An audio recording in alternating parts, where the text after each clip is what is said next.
In some respects, I think the internet and social media has leveled the playing field a bit, but companies like IBM or CBS or Exxon or Mobil are always going to have more resources to devote to it. And I think that the jury is still out. We still don't have enough information as to how really effective it is in terms of selling things. It's great to get your message out. It's great to get your name out there. But at the end of the day, marketing is about selling stuff. And I'm not sure that people don't tune out because they get so many ad messages over the course of a day. And really what a lot of potential customers use social media for specifically is to connect with friends, share thoughts off the top of their head. They will get some information, but I think they don't like that stuff cluttered up with advertorials and with advertisings. Sometimes I call Twitter pimpster because people are just pimping stuff all the time. And I think if people see through that, it's like back in 1995, everybody had to have a website, right? They didn't really know how to use them, but they knew that everybody had a website, and so they had to have a website.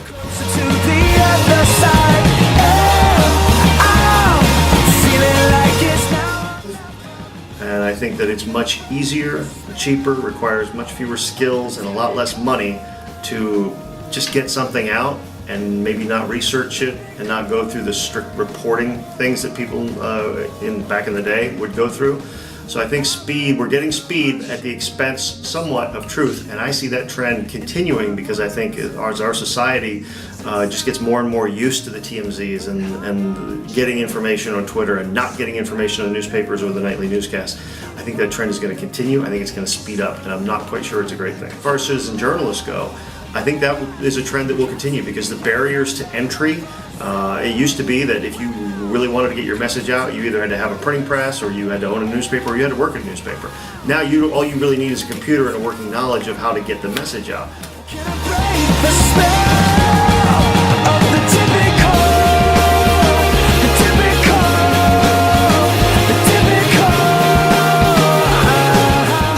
It's very cheap, anybody can do it, and so those barriers to entry are down.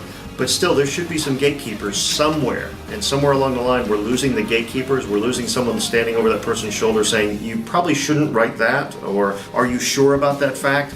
And people, I think the tendency now is to go, well, if I'm wrong, I'll just go back and change it, or I'll just tweet and say, sorry, it was just a rumor. Or the big thing now is to say, I was just testing to see if how many of you would believe that. And that's not what journalism's all about. It's about the truth above all. The medium may change, but the essence of it has to stay the same, or else we're not going anywhere as a society.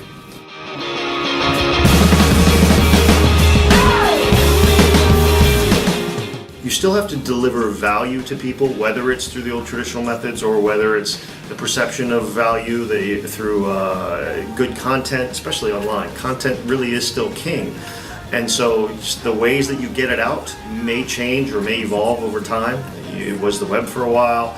Now we're seeing much faster things. We're seeing more video online. We're seeing more streaming. We're seeing Twitter and Facebook and all these things. They're all part of a mix.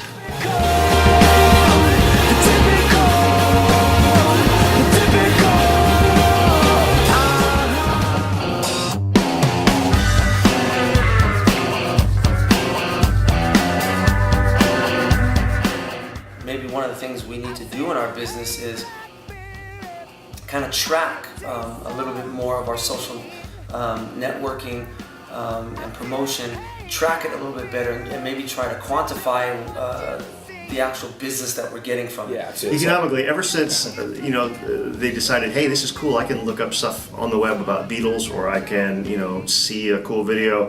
People have been trying to monetize it. I think the economics of it is lagging. We're not to the point yet where it can really have a huge economic impact. It seems like everything starts really cool, and then somebody tries to monetize it, and when you make people pay for something that they've been getting for free, that they kind of get a little bit away from that and they lose interest in it. With regards to economic issues,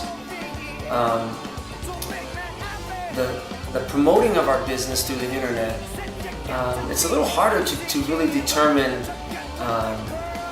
monetarily the returns that we get from internet promoting.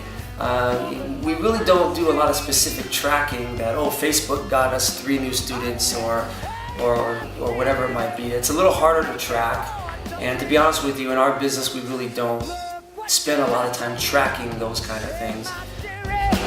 Be sure to keep your nose clean. In terms of the law, yeah, again, law is catching up. It's still got catching up to do. We're not sure what the legal ramifications are of things that you say on Twitter. They may be actionable. You may be able to, you know, if libel is the written word and slander is the spoken word, is there something in the middle that pertains strictly to what you say in a tweet or what you say on Facebook? The law doesn't know yet. There's not enough case law to figure that out. Culturally, I think this is absolutely defining our this period of time in American history, maybe even world history. I think we're going to be defined by this period in terms of how we were able to find out information more quickly, express ourselves more quickly, more rapidly to more people than ever before. It's almost like the Gutenberg Revolution all over again, maybe times 12. I think our whole culture is changing with the use of computers, cell phones, and other technologies. So we have to kind of use that to our advantage to be able to reach the younger students in our group through Facebook to communicate with them things that are going on.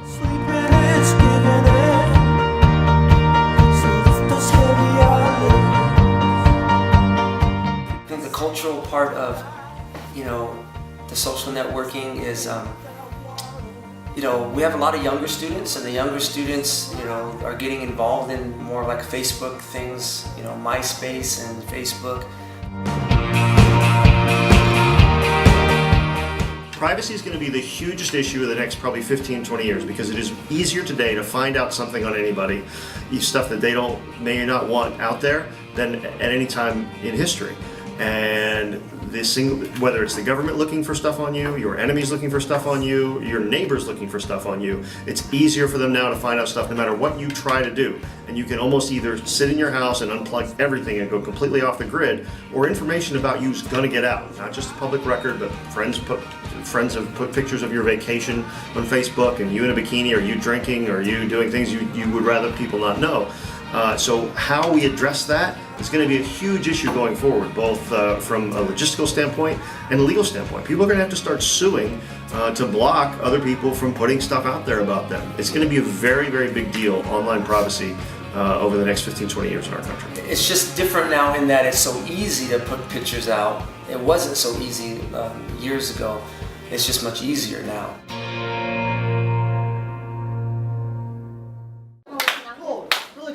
Yep. Really cool to go in the snow. Snow! Here we go. Over here, here we go.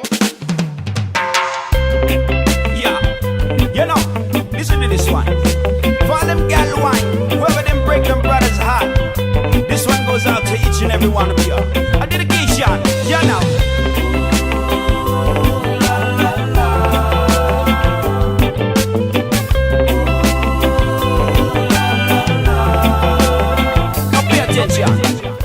But at the end of the day, you still have to be backed with quality. If you're not selling a good widget, if you can't provide a good cup of coffee, if you can't come out with a good movie, it doesn't matter really how many Facebook fans you have or how many Twitter followers you have. If you're not delivering quality, eventually those people are going to go away.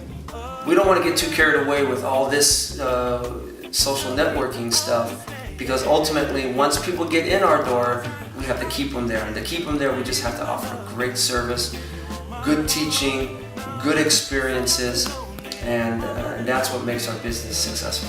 You may follow a company that you like, or a mom and pop that you like, because occasionally they'll tweet you, good deals, something you normally do. But I don't think people want to be inundated with that, because I don't think that they go to social media for those types of things.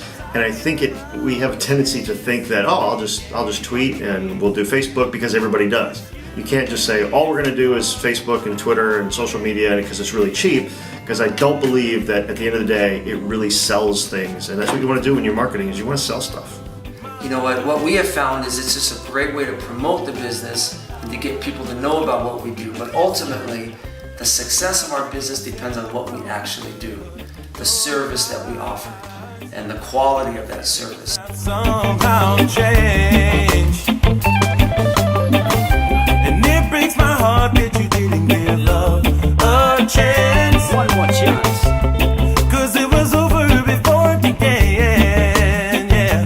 But was I not the man who gave you my love and gave you all my heart? Now I'm so lost and lonely, my one and only girl is. You're gonna cut this part out, right? Yeah. Okay. I know.